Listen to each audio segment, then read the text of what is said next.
Hello and welcome to glennzb TV for Tuesday, the show that puts glennzb up your Periscope. I'm bringing New Zealand to the world and the world to New Zealand.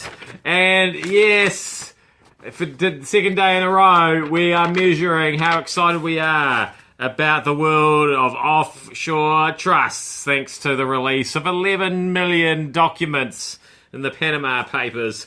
Woo-hoo-hoo! So I developed this innovative piece of technology, the excitement meter, to just measure exactly how whoop, whoop,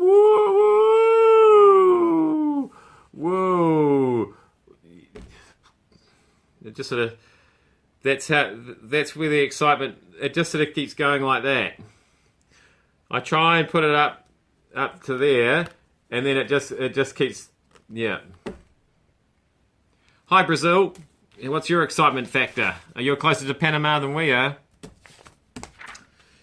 What would motivate a truck driver to ignore warnings and crash into an Auckland overbridge, causing motorway chaos? This happened yesterday. The southern motorway was jammed for hours when the driver failed to stop for warning lights at a Penrose overbridge. I don't know, if you are driving a truck with something tall on it, do you ignore those warnings? Like, to me, that sounds a little bit suspicious, don't you think? You're driving along, and you see a sign saying, careful, low bridge, or words to that effect. Do you then just go, nah, you know what? I'm just going to ignore those warnings and see how it turns out. I don't think truck drivers... I think there's probably another reason. Like maybe he didn't see the warnings. Just floating that out there to the news. Maybe they need to investigate that story a little bit further. Speaking of stories that warrant a little bit of further explanation and an investigation, Wellington's SPCA said the case of a decapitated cat is one of the worst incidents of cruelty it's seen. And I just wonder, given what we heard about in the previous story, if maybe that cat just ignored warnings of low overpasses, and then, of course, there's probably no connection there, especially given that one story is in Auckland, one's in Wellington, but I'm just saying, if it was a very low bridge and the cat was driving something quite tall, unlikely? Don't children just ruin everything? Andy Murray, wouldn't you agree? Andy Murray, the tennis player, has split from coach Amelie Mauresmo after 2 years. He's learned a lot from Mauresmo, but they've mutually agreed to end their partnership because after recently giving birth to her son, she says it's been difficult to balance her time between coaching and parenting.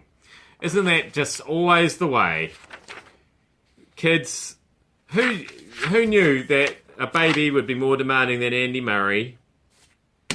So that's Andy Murray's tennis career ruined, and it's not even his kid. So never ever have children. That's my advice there. And finally, great news for South Australia. The Royal Commission report has urged South Australia to pursue the idea of having a nuclear waste dump there. You must be delighted to hear this, South Australia. Not everybody is a fan of this. Some people say that becoming the world's rubbish dump is hardly a source of state pride. But you have to wonder whether, say the worst happened and the nuclear waste somehow contaminated things in South Australia, causing all kinds of weird genetic defects. Would we really notice? It's not like it's a normal place. It's South Australia. We're allowed to be racist about South Australians, aren't we? I think we are. I think it's one of the few places left we can say things like that. Anyway, I am glennzb. Thanks so much for having me up your Periscope, especially if you are in South Australia, because I know that your phones can't be easy to work with so many fingers and not that many thumbs. I will see you back here again tomorrow. Hang on. There.